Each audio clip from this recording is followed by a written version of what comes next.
It might seem strange that by traveling to Hong Kong, I actually ended up getting closer to my family. And let me explain how. When I went to Hong Kong, it was because I'd met people through work, through friends, through social activities who mentioned they'd gone to Hong Kong, that they lived in Hong Kong for a period of time, which sounded really cool. So I decided I would come with my friend to Hong Kong and to Singapore for this end of year Asia trip. When I got here, I also just started thinking about my grandmother on my dad's side because everyone here speaks Cantonese, and I was on the bus going to a ice rink, and a bunch of kids got on the bus, and I started hearing Cantonese.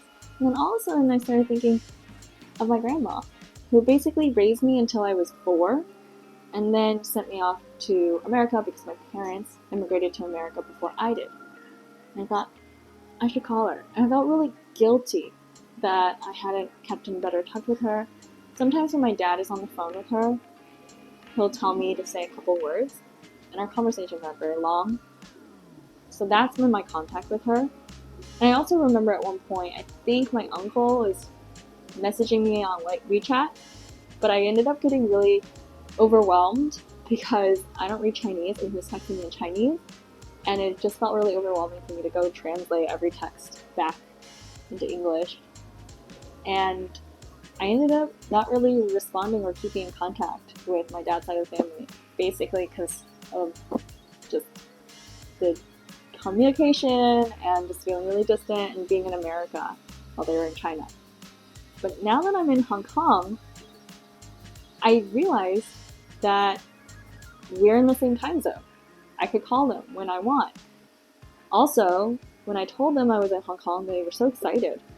And my uncle said, your grandma and I could come down to Hong Kong to see you. It's only a couple hours on the train.